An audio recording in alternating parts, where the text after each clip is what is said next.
अरे आनंद, आज कॉलेज नहीं जाना है क्या? आई, पिछले साल बाबा के बर्थडे पे कितना एंजॉय किया था ना, और आज देखना बेटा, तेरे पापा जहां भी होंगे ना सही सलामत होंगे, और वो एक दिन लौटकर जरूर वापस आएंगे। आई, बाबा को गायब हुए 5 महीने हो गए हैं। मैं तो माँ से बस हर दिन एक ही प्रार्थना करती हूँ कि तेरे पापा जहां भी है सलामत रहे, और पुलिस उनके आने की जल्दी ही खबर दे दे।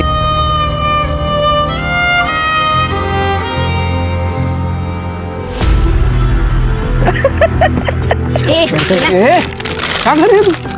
वो खा मत यार, मोटी हो जाएगी तू। कीड़ा है तू। येड़ा में क्या? अरे पागल, तेरे जितना येड़ा हम में से कोई भी नहीं है। तू हम सबकी माँ है, माँ। सच तो कह रहा है मोहित। अरे तेरे को बोला है बीच में नहीं बोलने का। बाबा क्या गलत किया? क्या गलत किया? पापा बाबा क्या करते हैं? बस क्या किया मैंने? सड़क के किनारे आवारा लड़कों के साथ मटरगश्ती कर रही थी, बाजारों औरतों की तरह हंस रही थी, और मुझसे पूछे क्या किया मैंने? दोस्त है वो मेरे बाबा। दोस्त तुम्हारे? सड़क चाप टपोरी नहीं है। और आई हंसी मजाक कर रहे थे हम लोग। क्या गलत किया मैंने? अरे क्या करता है? शांत हो बाबू। मैं इसकी जल्द से जल्द शादी करा दूंगा, नहीं तो ना करके चली जाएगी, पता भी नहीं चलेगा। और सुन, तू घर के अंदर रहेगी, बाहर निकलेगी ना तो टांग तोड़ दूंगा तेरी। संभाल इसको। आओ आई भाभी ना, ऐसा कोई करता है क्या? बेटा तू चुप हो जा, मैं बात करती हूँ उनसे। मुझे शादी नहीं करनी आई। चुप हो जा बेटा, मैं बात करती हूँ उनसे।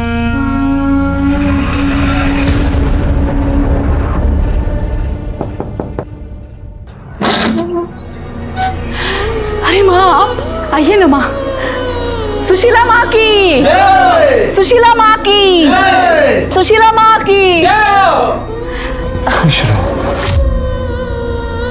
आई,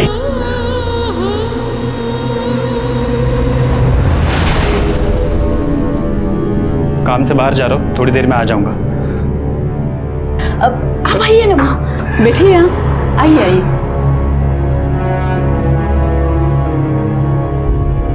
माँ, आप तो जानती है आजकल के बच्चों को, उनको अध्यात्म में कोई रुचि नहीं है। उसकी तरफ से मैं आपसे माफी मांगती हूँ। इसकी कोई आवश्यकता नहीं। आध्यात्म तो हर इंसान के अंदर होता है, और सही समय आने पर अनंत खुद ही उसे पहचान लेगा। अब धन्य हो माँ, अब धन्य हो। माँ, अगले महाप्रसाद की तारीख तय कर लेते हैं। हाँ, इसीलिए तो हम यहाँ आए हैं।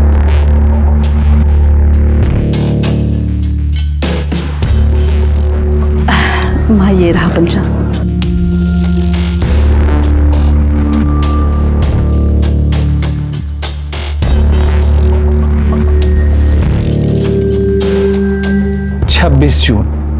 छब्बीस जून का शुभ मुहूर्त है, और स्थान हमेशा की तरह छाया का घर होगा। आपने तो मुझे धन्य कर दिया माँ। बोलो सुशीला माँ की, सुशीला माँ की, सुशीला माँ की। छाया, जो अमूल्य प्रसाद तुम हमारे मंदिर से लेकर आई थी, वो हमारे सभी भक्तजनों में बांट दो। अभी लाती। उसकी कृपा से हमारी इस बार की पूजा भी सफल होगी। अरे देखो, ये मेरी बेटी प्राची। आओ बेटा, रखो वहां पे। बस बस बस बस बस। तो ये है मेरी बेटी प्राची। अरे पंडित ने तो कहा है दोनों की कुंडली मिल रही है एक दूसरे के साथ। हमें तो लड़की पसंद है। अब ये बताइए, आप अपनी बेटी के सुख सुविधा के लिए क्या क्या कर सकते हैं? हाँ, जैसा आप हो, मतलब 2 व्हीलर, गोल्ड, सिल्वर, कैश, जो आप हो हम तैयार है सबके लिए। इसे दहेज कहते हैं। अरे आप तो एक वकील की नौकरी करते हैं ना, आपको नहीं लगता दहेज मांगना या देना एक अपराध है? और तुम दहेज लेने में विश्वास रखते हो? हाँ, क्या कर रहे हो? मखन जी, ये सब क्या चल रहा है? अरे कुछ नहीं। क्या यही संस्कार सिखाया आप लोगों ने उसको? अच्छा अंकल, और जो यहाँ आप अपने बेटे का सौदा करने आए हो, ये कहाँ के संस्कार है? हमें इस घर से रिश्ता नहीं जोड़ना, चलो। भाई साहब सुनो तो मेरी बात। हमें भाभी, सुनो तो। अजिंक्य बेटा सुनो तो मेरी बात। अरे सुनो, क्या कर रहे चुप बैठ, चुप बैठ। तुमको बोला था ना मैंने, ये अपना नाक काटेगी। देखा, कहा दिया ना नाक हमारे। अरे तो क्या गलत किया मैंने? जब शादी हम दोनों को करनी है तो दहेज किस बात से देना है फिर? चुप बैठ, जबान काट दूंगा तेरी। अब मैं जाऊंगा वहां पे, हाथ पे जोड़ूंगा उनको शादी के लिए राजी कराऊंगा। तुझे अजिंक्य से ही शादी करनी पड़ेगी, समझी? अंदर जा तू। भाई साहब आओ, भाई साहब। हाँ, ऐका तरी कुठे चाललात? चाहे कुछ भी हो जाए, ये शादी होगी ही नहीं।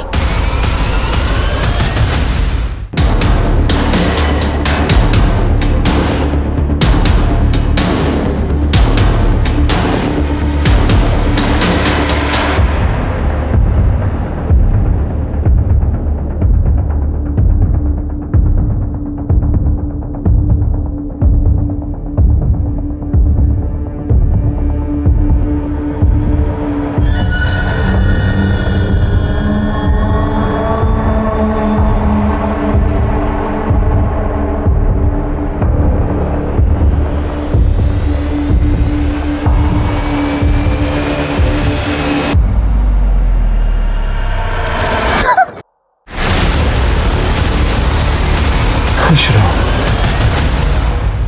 कहाँ जा रही हो? घर से भागकर जा रही हो? तुम जिस सुख की तलाश में भटक रही हो, वो सब मैं तुम्हें दूंगी। चलो मेरे साथ।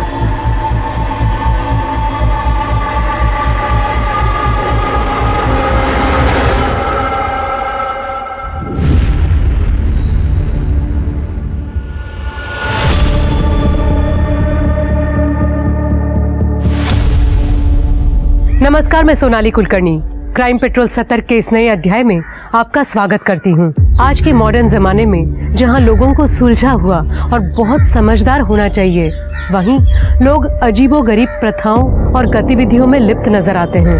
ऐसा लगता है जैसे लोग अब अपने फायदे के लिए अहिंसा की जगह हिंसा का मार्ग चुनना बेहतर समझते हैं। कुछ लोग अब इंसानियत और हैवानियत में हैवानियत को चुनते हैं। लोग एक बात भूल जाते हैं कि अगर आज वो हैवान बन सकते हैं तो कोई उनसे बड़ा हैवान भी बन सकता है, क्योंकि हर शेर को एक सवा शेर जरूर मिलता है। आप लोग श्योर हैं कि वो भाग गई है? I mean, किसी दोस्त या सहेली के यहाँ गई होगी? नहीं सर, मैंने उसके सारे दोस्तों के यहाँ पता किया, लेकिन प्राची कहीं पे नहीं। और सर, उसका फोन भी बंद आ रहा है। प्राची अपने सारे कपड़े और सामान भी साथ में लेके गई। और एक बात सर, कल वो मुझे बार बार गले लगा रही थी और एक ही बात बोल रही थी, आई लव यू आई। और तभी मुझे पता चला कि वो घर छोड़ के जाने वाली है। ये मेलोड्रामा, ये अपना नाटक है ना, बंद कर, समझी? साहब, वो दरअसल प्राची को देखने के लिए लड़के वाले आए थे। प्राची को शादी नहीं करनी थी, इसीलिए वो घर छोड़कर चली गई है, बस। कोई बॉयफ्रेंड है उसका? नहीं साहब, ये मोहित वगैरह उसके बहुत अच्छे दोस्त थे, लेकिन ये सब बातें इनको पसंद नहीं थी, इसलिए वो प्राची की जल्दी से शादी करना चाहते थे। काय चुकलं माझं? हाँ, अगर शादी नहीं करा था ना तो हाथ से निकल जाती लड़की वो। काय बोलते मुझे? मैं उसका बाप हूँ। एक मिनट, ये पुलिस स्टेशन है, तो लड़ाई करना पहले बंद कर।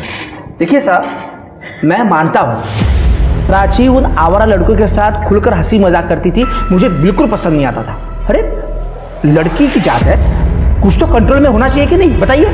तो कंट्रोल रखने के लिए सोल्यूशन ये मिला आपको कि शादी करा दो। ठीक है, प्राची की सारी डिटेल्स इनको दे दीजिए।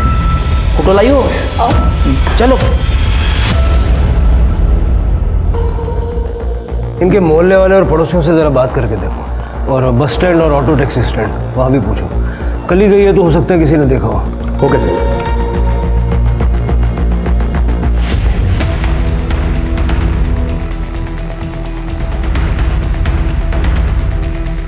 मकरंद अंकल ने प्राची को थप्पड़ मारा था, तो उन्होंने मुझे भी मारा। प्राची ने तुम्हें कभी बताया था कि वो कहीं जाने वाली है या घर छोड़ने के बारे में कुछ बताया था? नहीं सर, इनफैक्ट मकरंद अंकल ने उस दिन के बाद से प्राची को हमसे मिलने से भी मना किया था। हाँ पूजा, बोलो। कहाँ? साई नगर के रिक्शा स्टैंड के पास?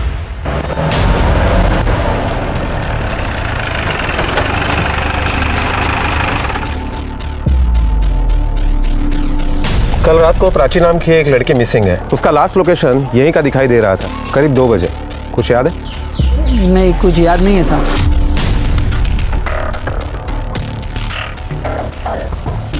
ये देखो, ये लड़की थी।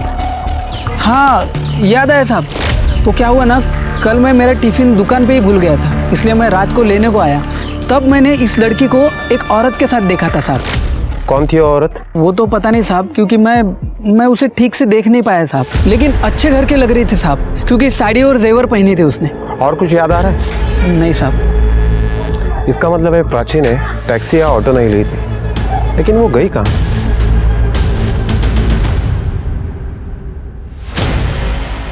आई मीन एक तो। अरे अनंत बेटा, खाना रख लिया ना? हाँ आई। और वो मेडिकल किट? आई 3 दिन हाइकिंग पे जा रहा हूँ, उस हिसाब से सब ले लिया है। हाइकिंग पे ज़्यादा सामान नहीं ले जा सकते ना। हाँ पापा समझी। अच्छा ध्यान रखना अपना। आप भी ख्याल रखना। हाँ हाँ।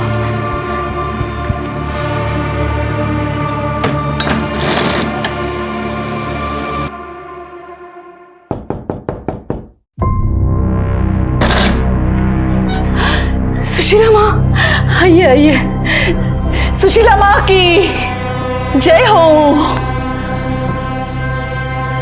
खुश रहो। ये प्राची है, इसे हमारी मदद की जरूरत थी। ये अपनी जिंदगी में अपनी खुशियों और उद्देश्यों को लेकर भटक रही है, तो मैंने सोचा कि मेरी परम भक्त से ज्यादा इसकी देखभाल कौन कर सकता है, इसलिए मैं इसको यहाँ लेकर चली आई। ये सब आपकी कृपा है माँ, वरना हम तो तुच्छ मनुष्य हैं। प्राची मेरे बेटी जैसी है और वो आज से यही रहेगी। तुम बिल्कुल चिंता मत करना। हाँ जाओ बेटा। डरो नहीं। जय हो माँ। माँ तुम दोनों की रक्षा करे। खुश रहो, खुश रहो।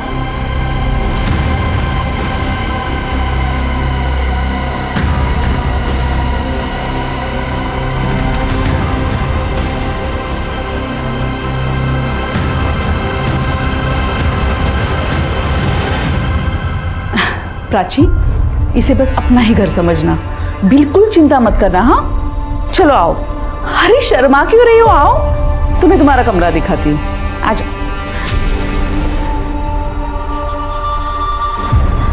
आओ, बैठो आराम से। कैसा लगा? अच्छा भूख तो लगी होगी ना, पहले तुम हाथ मुंह धो लो, मैं खाने के लिए कुछ लाती हूँ। अब बाथरूम वहाँ है। हाँ? दुनिया में अच्छे लोग भी होते हैं, आज यह साबित हो गया।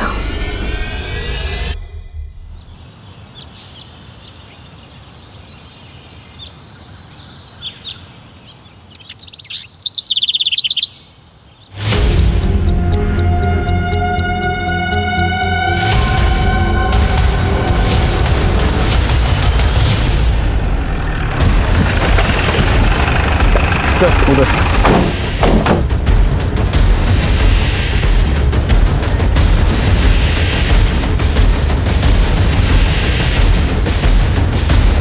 गड्ढा खोदो।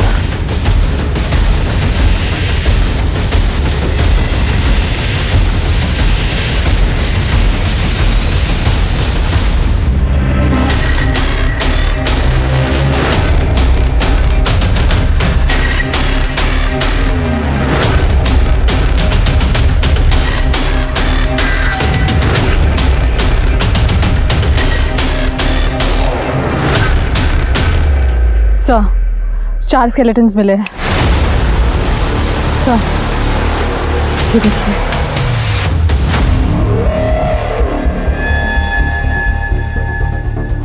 जितना टाइम बीत गया मुझे लगता नहीं कुछ मिलेगा, लेकिन फिर भी सब एक बार अच्छे से चेक करिए, क्या पता हमारा नसीब अच्छा हो। पूजा, ये सारे स्केलेटन्स फॉरेंसिक को पोस्टमार्टम के लिए भेजो। Yes sir. इसका नी रिप्लेसमेंट हुआ है। इस नी कैप पे एक 9 डिजिट का यूनिक आईडी होता है। उस आईडी से हमें इसकी पहचान करने में आसानी होगी। एक की पहचान हो गई ना, मुझे लगता है सबकी पहचान करने में आसानी है।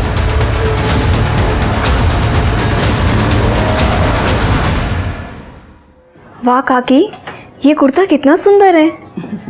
आप इन्हें बेचती हैं क्या? हाँ, इन्हें मैं होलसेल मार्केट से खरीदती हूँ, फिर यहाँ के लोकल शॉप में बेचती हूँ। लेकिन अभी मुझे इस काम में किसी की सहायता की ज़रूरत है। मैं सोच रही हूँ क्यों ना तुम ही मेरा हाथ बटा दो, हम दोनों साथ में मिलकर बेचेंगे। लेकिन पहले ये महापूजा होने दो। चलो उस केस पर हमारे खबरियों को काम पे लगा दिया। सर, पोस्टमार्टम रिपोर्ट के मुताबिक 3 बॉडी फीमेल्स की है जिनकी उम्र 18 से 25 साल के बीच में है, और 1 बॉडी मेल की है जिसकी उम्र 45 से 50 साल के बीच में है, और सिर्फ तीनों लड़कियों की मौत के बीच में 6-6 महीने का गैप है। पहली मौत हुई थी 1.5 साल पहले, दूसरी मौत हुई थी 1 साल पहले, और तीसरी मौत हुई थी 6 महीने पहले। मौत की वजह?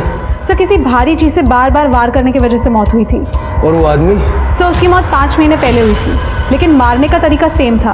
और सर, हमें जो नी कैप मिला था वो इसी आदमी का था, और उसके यूनिक कोड से हमने पता लगा लिया है कि उसका ऑपरेशन वर्षा ऑर्थोपेडिक क्लिनिक में हुआ था। नाम क्या उसका?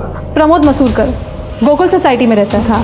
ये प्रमोद मसूरकर वही है ना जिसके मिसिंग कंप्लेंट हमारे पुलिस स्टेशन में कुछ दिनों पहले हुई थी? जी सर, मैंने दोबारा चेक किया, उसकी वाइफ छाया ने कंप्लेन की थी। ये आदमी उन 3 लड़कियों के साथ उस गड्ढे में पहुंचा कैसे? कनेक्शन क्या है?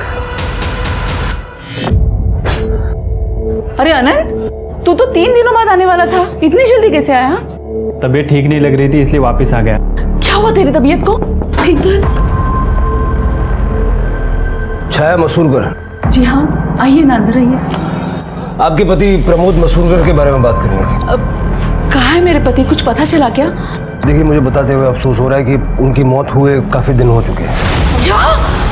उनकी बॉडी पूरी तरह से डिकम्पोज हो गई थी और हमें बेसिकली उनका कंकाल मिला। उनकी नी रिप्लेसमेंट सर्जरी हुई थी और उस नी कैप के नंबर के आधार पर हम अब तक पहुंचे।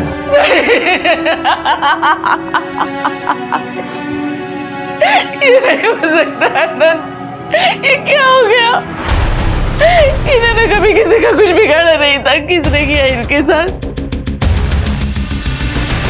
देखिए, मैं आपकी अवस्था समझ सकता हूँ और मैं जानता हूँ कि ये सही समय नहीं है, लेकिन आइडेंटिफिकेशन को कंप्लीट करने के लिए हमें आपके बेटे का DNA टेस्ट करवाने की जरूरत पड़ेगी और उसी के बाद हम आपको वो अवशेष सौंप सकते हैं। DNA टेस्ट के लिए कब और कहाँ आना है आपको ये बता दूँ। जी सर।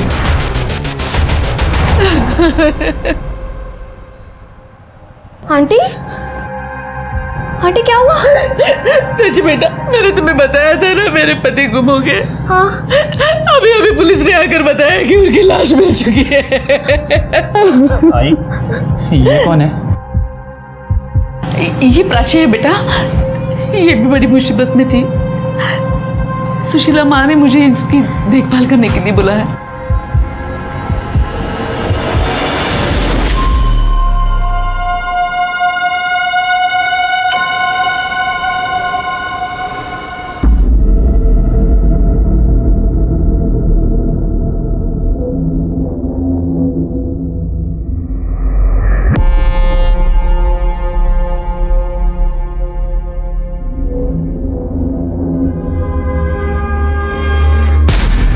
एक मिनट, मैं जो कह रही हूँ वो ध्यान से सुनो।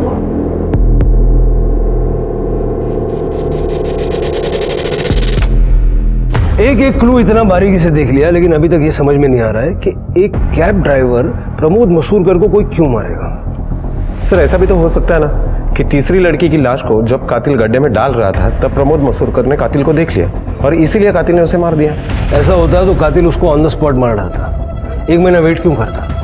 प्रमोद मसूरकर का उन तीनों लड़कियों से स्ट्रॉन्ग कनेक्शन है। सर, छाया मसूरकर आइए। छाया जी, हम फिर से एक बार जानना चाहते हैं, जिस दिन आपके पति गायब हुए उस दिन एग्जैक्टली हुआ क्या था? अनंत उस दिन बाहर चला गया था, तो मैंने सोचा कि मेरे भाई विलास के घर चली जाती हूँ। प्रमोद ने मुझसे कहा था कि वो अपनी कैब से मुझे छोड़ आएंगे। हम जब वहाँ चले गए, अरे आइए ना, थोड़ी देर अंदर चलते। नहीं, अभी धंधे का टाइम है, बाद में आता हूँ। बाय। सर, यही बैठा था मैं उस दिन जब छाया आई अंदर मुझसे मिली और हम लोग अंदर चले गए। पूरे दिन छाया हमारे साथ ही थी। रात तक प्रमोद घर नहीं आया, उसका फ़ोन भी बंद था, तो हमें चिंता हुई। दूसरे दिन हमने मिसिंग कंप्लेंट लिखवाई। फिर पता चला कि प्रमोद नहीं रहा। अगर मुझे पता होता कि उस दिन मैं उसे आखिरी बार मिलने वाला हूँ तो मैं घर के बाहर जाके उसे ज़रूर मिला था। तुम्हारा कहने का मतलब है कि तुमने उस दिन प्रमोद को नहीं देखा? मैं जहाँ बैठा था वहाँ से मुझे प्रमोद दिखाई नहीं दे रहा था, पर वो कैब में छाया को छोड़ने आता, मतलब प्रमोद ही होगा ना। तो छाया ने उसे बाय भी बोला था। ये भी तो हो सकता है कि कैब उस दिन प्रमोद नहीं बल्कि कोई और चला रहा हो और छाया ने ये दिखाने की कोशिश की हो कि वो प्रमोद को बाय कर रही थी। सर अगर वो प्रमोद था भी तो हमें ये नहीं पता कि वो यहाँ से कहाँ गया, उस गड्ढे तक कैसे पहुँचा। सर इनफैक्ट हमें आज तक उसकी कैब भी नहीं मिली है। एक मिनट सर। हेलो, क्या? ठीक है सर, आनंद का डीएनए प्रमोद के डीएनए से मैच नहीं हुआ। सर अनंत को हमने गोद लिया है। जब शादी के कई सालों तक हमें कोई औलाद नहीं हुई तब प्रमोद और मैंने एक बच्चा गोद लेने का सोचा। अनंत को हमने एक अनाथ आश्रम से गोद लिया था जब ये 1 साल का था। अनंत को हमने कुछ नहीं बताया, नहीं तो ये टूट जाता।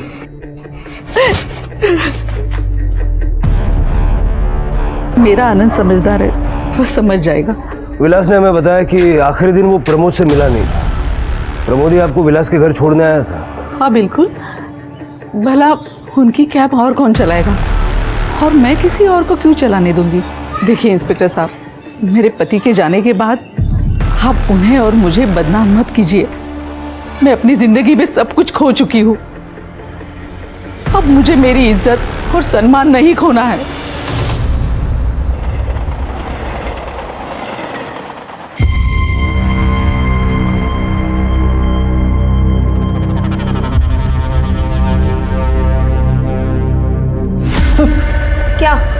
क्या कर रहा है यहाँ पे? रुक तू अभी। क्या कर रहा है तू यहाँ पे? जासूसी कर रहा है ना तू मेरी? अभी रुक, मैं छाया आंटी को तेरी शिकायत करती हूँ। प्लीज ऐसे मत करना, तुम जैसा सोच रहे हो वैसा कुछ नहीं है। मैं तुम्हें गलत नजरों से नहीं देख रहा था। तो क्यों मेरी जासूसी कर रहा है? जरा धीरे बात करो, मैं तो तुम्हारी मदद करने के लिए आया था। तुम बहुत बड़ी प्रॉब्लम में आने वाली हो। क्या मतलब?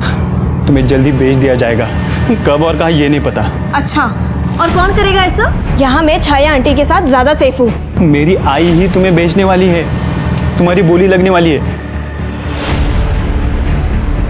तुम्हारा दिमाग खराब हो गया क्या आनंद? कसम से मैं सच बोल रहा हूँ। उस दिन मैंने आई को किसी से फोन पे बात करते हुए सुना था। 1 मिनट, मैं जो कह रही हूँ वो ध्यान से सुनो। वो लड़की तो मेरे हाथ से ही खाना खाती है। हाँ, उसे महाप्रसाद के लिए तैयार करना तो मेरे बाएं हाथ का खेल है। हाँ हाँ, फिगर विगर भी ठीक है, खूब बोली लगेगी देखना। तुम्हारी भलाई इसी में है कि तुम मेरे साथ भाग चलो, मैं मदद करूंगा तुम्हारी। इसी बीच उन बॉडीज की डीएनए रिपोर्ट भी आ गई और उन 3 लड़कियों की पहचान भी हुई। वो लड़कियां थी नागपुर के पास मानसर की रूपा त्यागी, अनीता कांबले और सुप्रिया धोत्रे। पुलिस ने इन लड़कियों के माँ बाप को कांटेक्ट किया और उनके बारे में खबर दी कि अब उनकी लड़कियां इस दुनिया में नहीं हैं। इस बात से माँ बाप आहत हुए, पर उन्हें क्लोजर भी मिला, लेकिन कातिल का पता अभी भी नहीं चला था। देखना ये था कि क्या पुलिस अब कातिल तक पहुंच पाती है, इससे पहले कि कातिल अपना अगला शिकार करें। अब आप लोग अपनी आंखें बंद कीजिए और जोर से सांस लीजिए। जगत माता ही सर्वोपरि है।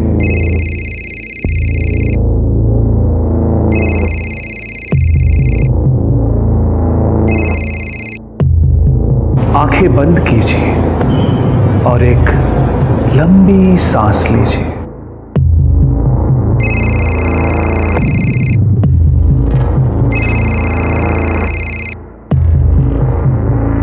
आपसे कितनी बार कहा है कि जब हम मेडिटेशन में होते हैं तो मुझे डिस्टर्ब मत किया कीजिए। रांची भाग गई है। क्या मतलब भाग गई है? रांची घर में नहीं है और ना ही उसका सामान है, और हाँ, आनंद का भी सामान नहीं है। तुम्हारा मतलब है दोनों भाग गए हैं? वो सब मुझे नहीं पता, अभी आपको ही कुछ करना पड़ेगा। मुझे आनंद की चिंता हो रही है। जब से उसे पता चला है कि उसे गोद लिया गया है, वो बदल सा गया है, वो पहले जैसे नहीं रहा।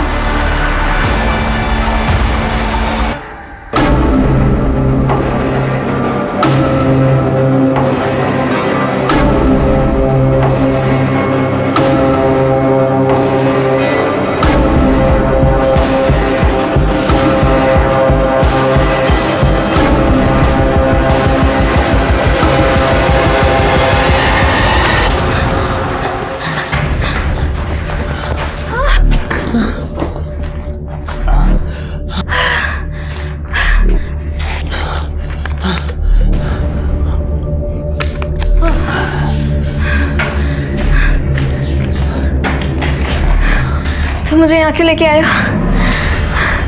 तुम तो कह रहे थे कि तुम मुझे मेरे पेरेंट्स के पास छोड़ोगे। देखो, मेरी आई बहुत सारे लोगों को जानती है।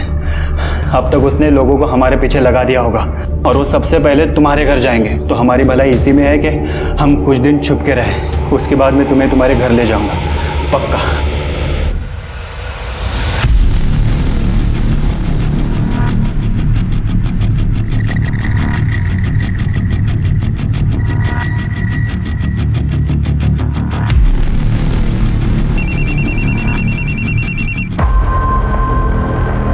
किसका फोन है? नहीं, कुछ नहीं।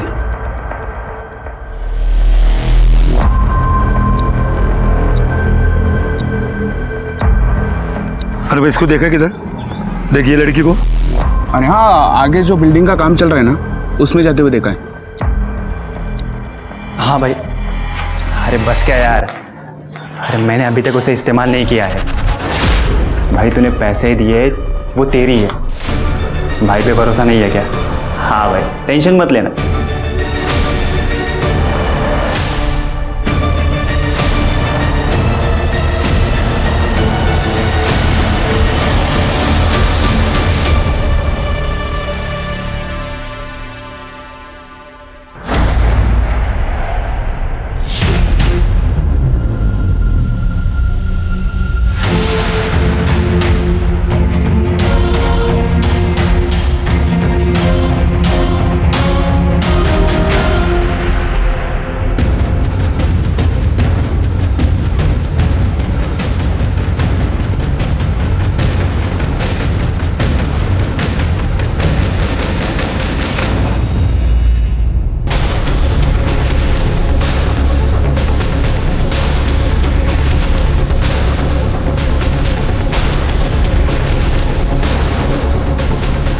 हेलो सर, जिस लड़की की मिसिंग कंप्लेंट थी वो मिल गई है मुझे।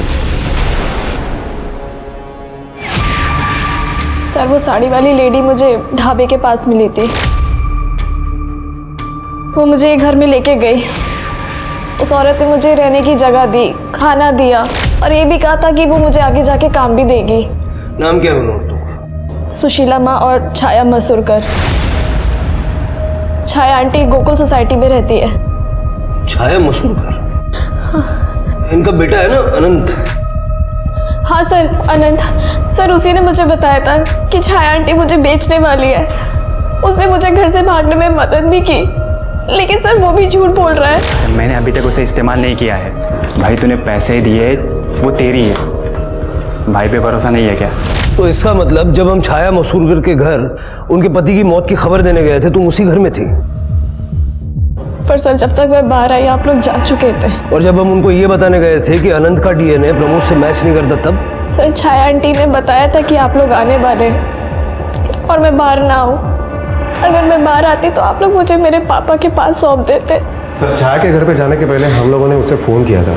शायद वो अलर्ट हो गई हो। ये सुशीला माँ दिखती कैसी है? कोई फोटो वोटो है उसकी?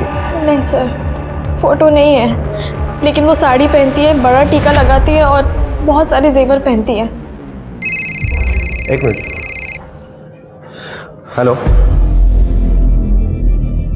ठीक है सर, हमारे कांस्टेबल ने वो अंडर कंस्ट्रक्शन बिल्डिंग पूरी छान मारी, लेकिन अनंत का कहीं पता नहीं चला। फोन ट्रैक करो उसका, जल्द से जल्द चाहिए वो मुझे। स्मिता जी, अब प्राची का ख्याल रखिए और चल के छाया मसूरकर से बात करते हैं। बहुत हो गई प्यार से बातचीत, अब सच तो निकालना पड़ेगा।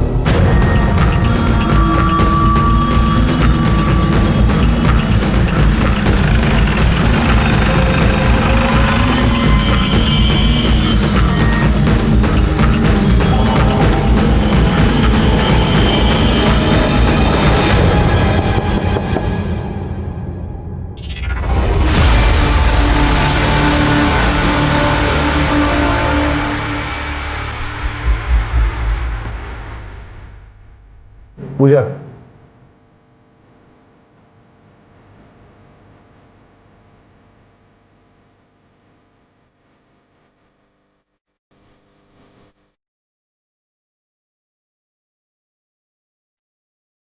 गला दबा के मारा गया है। सारा घर अच्छे से चेक करिए।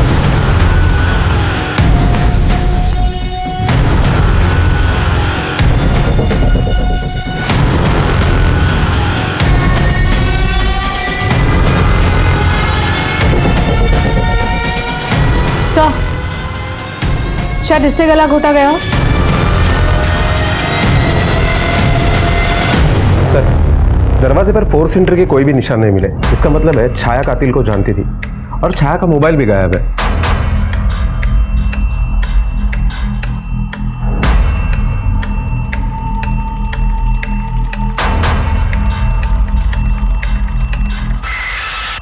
सर, ये देखिए, से बुक देख के लगता है कि बुक जादू टोने की है सर। और ये प्रसाद मंदिर के पास बहुत ज़्यादा क्वांटिटी में मिला। और सर ये सीडीज, सर इन सीडीज पे शायद उन 3 लड़कियों के नाम मिले हैं जिनकी स्केलेटन्स हमें उस गड्ढे में मिले थे।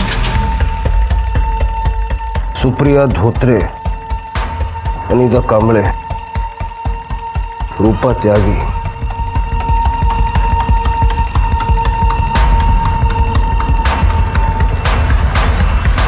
देखिए इस लड़की को, सुशीला माँ ने इस लड़की को 100% शुद्ध कर दिया है। जो भी इसके साथ सोएगा उसे शक्ति और समृद्धि प्राप्त होगी। ये आप सभी का महाप्रसाद है। तो अब बोली लगाने का समय है। और हाँ, जो सबसे ऊंची बोली लगाएगा वो इसके साथ सबसे पहले सोएगा, और जो दूसरी हाईएस्ट बोली लगाएगा उसे इसके साथ सोने का दूसरा मौका मिलेगा। लेकिन हाँ, मौका सभी को मिलेगा। सर इस औरत की आवाज़ पक्का छाया की ही है। इसका मतलब अनंत ने प्राची को छाया के बारे में जो बताया था वो सही था। और प्रमोद की बॉडी उन बाकी लड़कियों के साथ उन गड्ढों में मिलना इस बात की ओर इशारा करता है कि छाया का प्रमोद की मौत से कोई ना कोई लेना देना है। सवाल यह है कि छाया ने प्रमोद को क्यों मारा। प्राची को बुलाओ। Yes sir.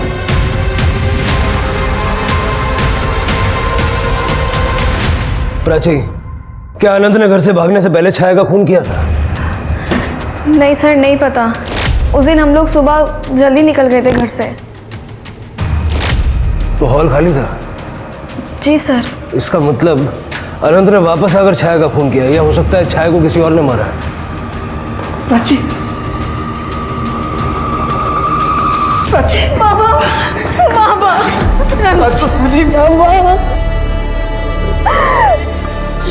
Baba, I am sorry, मुझे घर जाना है। ठीक है बेटा, अपने घर चलते हैं। थैंक यू इंस्पेक्टर साहब, थैंक यू।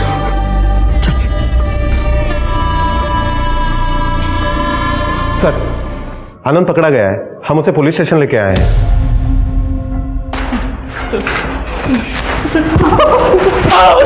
सर, आपको कोई गलतफहमी हुई है सर। मैं प्राची की डील नहीं कर रहा था। मैंने उस दिन आई को किसी से फोन पे बात करते हुए सुना था। वो लड़की तो मेरे हाथ से ही खाना खाती है। हाँ, उसे महाप्रसाद के लिए तैयार करना तो मेरे बाएं हाथ का खेल है। हाँ हाँ, फिगर विगर भी ठीक है, खूब बोली लगेगी देखना।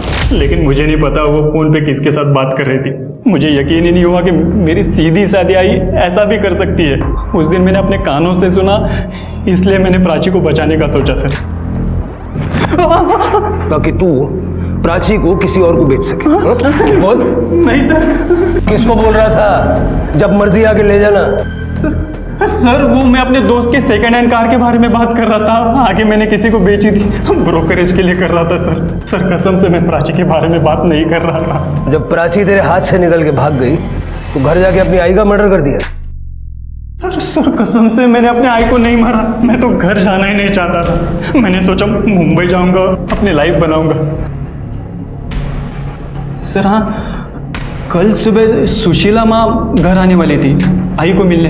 वो मुझे कभी पसंद नहीं आई सर, पर आई उनके साथ खुश रहती थी, इसलिए मैंने कभी उन्हें मना नहीं किया। सुशीला माँ नंबर है उसका? नहीं सर। जब तक इसकी कहानी वेरीफाई नहीं हो जाती ये यहीं रहेगा। इस सुशीला माँ को ढूंढना पड़ेगा। चलो तब तक प्राची से बात करते हैं। साहब, मेरी बेटी प्राची फिर से गायब हो गई है। फिर से? जी।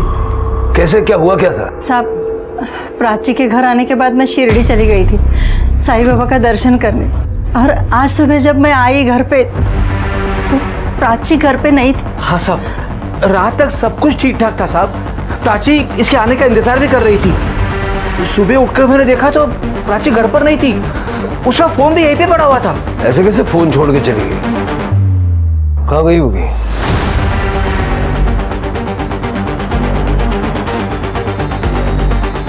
यहाँ सीसीटीवी है, अगर ये चल रहा है तो उसका फुटेज निकलवाओ और देखो कहीं और आसपास कैमरे लगे हुए हैं। Okay sir. Pooja, sir, Chhaya की पोस्टमार्टम रिपोर्ट के मुताबिक उसकी हत्या गला दबाकर की गई थी। सर, घर के मंदिर के पास मिले उस चमकीले कपड़े से ही उसका गला दबाया गया था। गले पे मिले फाइबर्स उस कपड़े से मैच करते हैं। और सर, मंदिर के पास हमें जो प्रसाद का पैकेट मिला था उसमें ड्रग्स थे। सुशीला के बारे में कुछ पता चला? उसका नाम, एड्रेस, फोन नंबर, कैसे दिखती है, कुछ भी? सर हमने ढाबे के मालिक गणेश और आनंद के साथ भी बात की। उन दोनों ने जो थोड़ा बहुत डिस्क्रिप्शन दिया था वो एक दूसरे से मैच नहीं होता है, कुछ भी पता नहीं चला सर। तो पता करो, अगर वो गायब हो सकती है तो कातिल भी हो सकती है। सर, एक लड़की की लाश मिली उसी गड्ढे में जहाँ पे और भी बॉडीज मिली थी। वहाँ चोरी की ड्यूटी थी ना? काय करतात काय तुमची माणसं? एक काम दिलं होतं ते सुद्धा होत नाही। चला।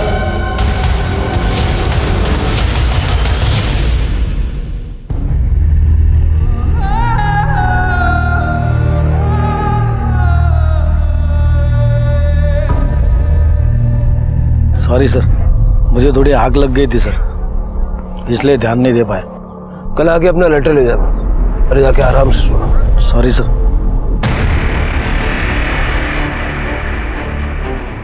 सर, आसपास का सारा एरिया चेक किया, मोबाइल, पर्स, आईडी ऐसा कुछ भी नहीं मिला।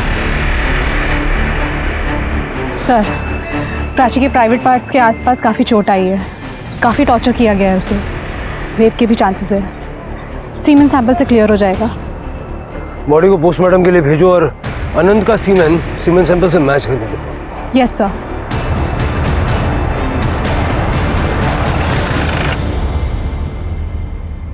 सर, अनंत का डीएनए सीमेन सैंपल से मैच नहीं हुआ।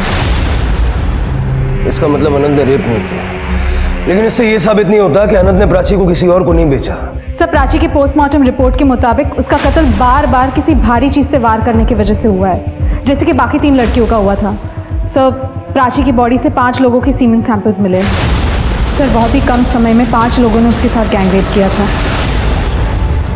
सर 23 तारीख की रात की प्राची के घर के बाहर जो रोड है वहां की सीसीटीवी फुटेज मिली है, जिस दिन हमने प्राची को मकरंद को सौंपा था।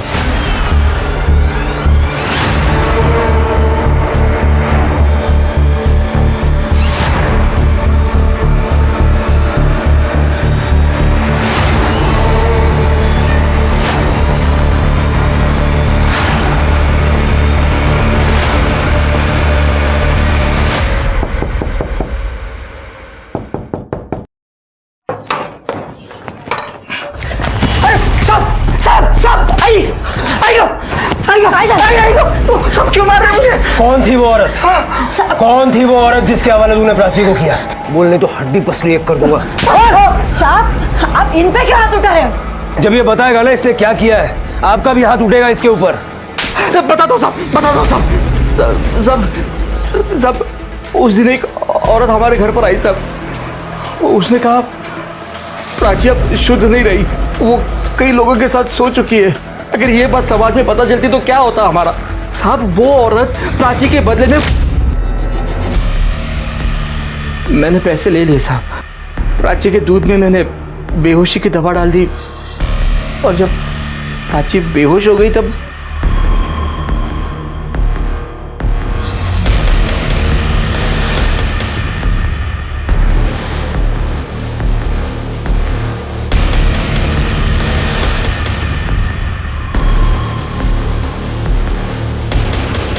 अपनी बेटी का सौदा कर दिया। अरे तुला तर नरकात पण जागा मिळणार नाही। कौन थी वो औरत? साहब, मुझे नहीं पता, सच बताता हूँ साहब। आई शपथ, मैंने उसका चेहरा नहीं देखा साहब। उसका चेहरा घूंघट में छुपा हुआ था, पर ना उसने बहुत सारे जेवर पहने हुए थे और कुछ चमकीली भड़कीली साड़ी पहनी हुई थी साहब। घेऊन चला याला। साहब साहब साहब, मजा आएगा ना साहब? साहब साहब, मैंने कुछ नहीं किया साहब। साहब, अनंत, मकरंद और वो दुकानदार गणेश, तीनों की मदद से उस औरत का स्केच बनवाओ।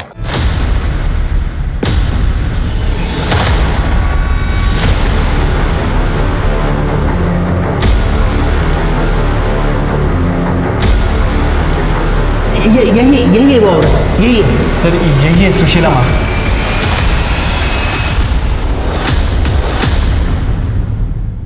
सर, ये तो झाड़ेपट्टी नाटक के आर्टिस्ट है।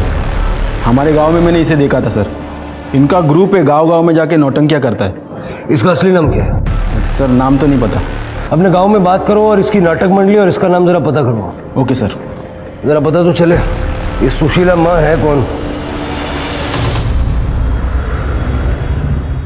सर, जाड़ीपट्टी नाटक ग्रुप जिसमें सुशीला माँ काम करती थी वो कई साल पहले टूट चुका है, लेकिन सर उसके बारे में हमने सब कुछ पता कर लिया है। सर, एक चौंकाने वाली बात सामने आई है, आप यकीन नहीं करेंगे।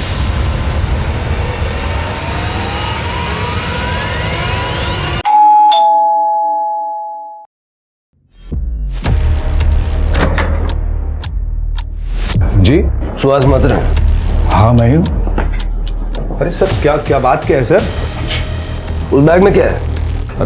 बैग में सर जो होता है वही है। खोलो जरा बैग, खोलो देखें बैग में क्या होता है। अरे कुछ नहीं, कपड़े हैं बस सर, मेरी प्राइवेट चीज है, आप ऐसे कैसे हाथ लगा? कोई बात नहीं, हम नुकसान नहीं पहुंचाएंगे। अरे सर फिर भी ये सर, ये किसके कपड़े हैं? ये मेरे बुआ जी के कपड़े हैं। बुआ जी कहाँ हैं? मैं जब से आया वो मिल नहीं रही हैं और उनके कपड़े यहीं रह गए हैं। मैं बताऊं बुआ जी कहाँ हैं? आपको पता है कहाँ है? ये कपड़े पहन ले 5 मिनट, नहीं तो इतना मारूंगा ना। उठा, चल चल फटाफट।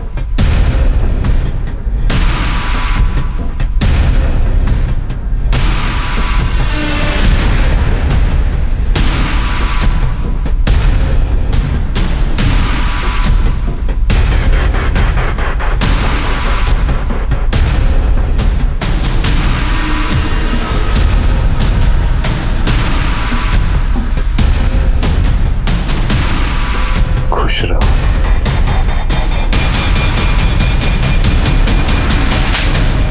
नाटक खत्म हुआ, अब कैरेक्टर से बाहर आ जा। सारी कहानी शुरू से शुरू कर चल।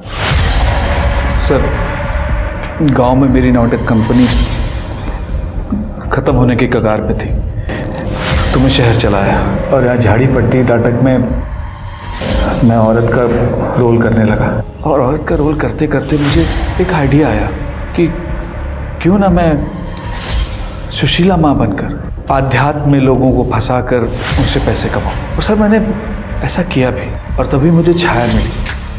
छाया को मैंने अपने बारे में सब कुछ बता दिया सर मैं छाया से प्यार करने लगा था। सर मैंने छाया को काला जादू भी सिखाया। फिर हम लोग सीक्रेटली एक प्रोस्टिट्यूशन का धंधा शुरू कर दिया। हमारे बड़े चुनिंदा क्लाइंट होते थे जिनको शुद्ध और कम उम्र की लड़कियां पसंद हैं। और सर महाप्रसाद के नाम पर हमने लोगों को ड्रग्स देना शुरू किया। उससे उनको सर बड़ी असीम सुख की प्राप्ति होती थी। और प्रमोद को तुम दोनों के बारे में पता चल गया था? नहीं सर, उसे छाया के बारे में पता चल गया था, तो वो उसे धमकी देने लगा कि ये काम बंद कर दो, नहीं तो मैं पुलिस के पास चला जाऊंगा। तो फिर सर हम दोनों ने एक प्लान बनाया। जब प्रमोद छाया को लेकर उसके भाई के घर छोड़ने जा रहा था। अरे रुको रुको रुको, एक मिनट, ये विलास का दोस्त है सुहास। आ जाओ ना, गाड़ी में बैठो। हाँ बस इसी तरफ जा रहे हैं। आओ बैठो बैठो।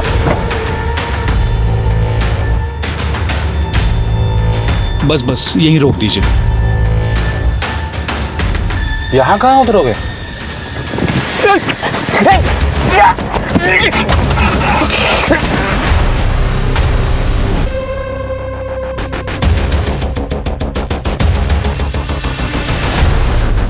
और इसके बाद तुमने छाया को घर छोड़ा और विलास को लगा कि तुम प्रमोद हो। लेकिन वहां से लौटते हुए मैंने कैब तालाब में डुबो दी और प्रमोद का फोन नागपुर से 50 किलोमीटर दूर ले जाके तोड़ दिया सर। उन 3 लड़कियों को क्यों मारा? मारा कहाँ सर,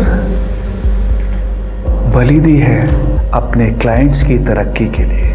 और ये तो हमारी पूजा का ही हिस्सा है सर। छाया को क्यों मारा? मुझे पता चला 26 जून को, जब हमारे यहाँ महाप्रसाद की पूजा थी, कि छाया हमारे क्लाइंट से एक्स्ट्रा पैसे की डिमांड कर रही है और उसने मुझे बताया भी नहीं सर। तो मुझे बहुत गुस्सा आया और उस रात मैंने अनंत और प्राची को बात करते हुए देखा था। क्या कर रहे थे यहाँ पे? जासूसी कर रहा है ना तू मेरी? अभी रुक, मैं छाया आंटी को तेरी शिकायत करती हूँ। तुम बहुत बड़ी प्रॉब्लम में आने वाली हो। क्या मतलब? तुम्हें जल्दी बेच दिया जाएगा। अच्छा, और कौन करेगा ऐसा? मेरी आई ही तुम्हें बेचने वाली है। उस रात मैं छाया के पास ही रुका था। मैंने छाया को उस प्लान के बारे में नहीं बताया। और इस बार मैंने सोच लिया कि प्राची को मैं अकेले पकड़ूंगा और उसको बेचकर पैसा कमाऊंगा। और किया भी ऐसे ही सर। मैंने मकरंद के साथ उसकी डील कर दी।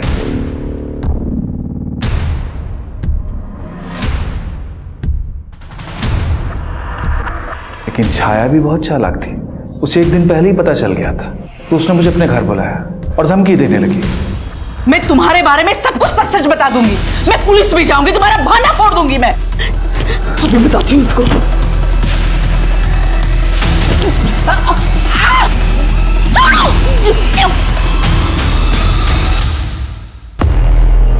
खुश रहो। प्राची को भी मैंने मार के गड्ढे में डाल दिया और मेरी पूजा संपन्न हो गई। मेरे क्लाइंट्स की तरक्की होगी और उनकी तरक्की में अब कोई बाधा नहीं है सर। काय सांगायचं काय या विक्षिप्त माणसाला? चार्जशीट बनवा इसकी। पुलिस ने सुहास और छाया के नए पुराने सभी क्लाइंट्स को अरेस्ट किया और उन्हें कड़ी सजा दिलवाई। लेकिन आज भी हमारे समाज में न जाने ऐसे कितने क्लाइंट हैं जो सड़कों पर खुलेआम घूम रहे हैं और अपनी कपोल कल्पनाओं को पूरा करने के लिए वो मासूम जिंदगियों को रोंदने से भी नहीं चूकते। आज के दौर में तरक्की और पैसा कमाने के लिए लोग मेहनत पर यकीन नहीं करते, बल्कि वो आसान रास्ता ढूंढते हैं जिसमें दूसरों के खून से वो अपना महल बनाने का सपना देखते हैं। लेकिन वो भूल जाते हैं कि महल वही खड़ा रहता है जो आपके खून पसीने से बनता है, ना कि निर्दोष लोगों के। अब मैं सोनाली कुलकर्णी आपसे विदा लेती हूँ। फिर मिलेंगे एक ऐसे ही चौंका देने वाले केस के साथ क्राइम पेट्रोल सतर्क में। तब तक अपना और अपने परिवार का ख्याल रखिए। आप जानते हैं हम सब एक मुश्किल दौर से गुजर रहे हैं। कृपया मास्क पहने, समय समय पर हाथ धोते रहें और उचित दूरी बनाए रखें। देखते रहिए क्राइम पेट्रोल सतर्क। जय हिंद।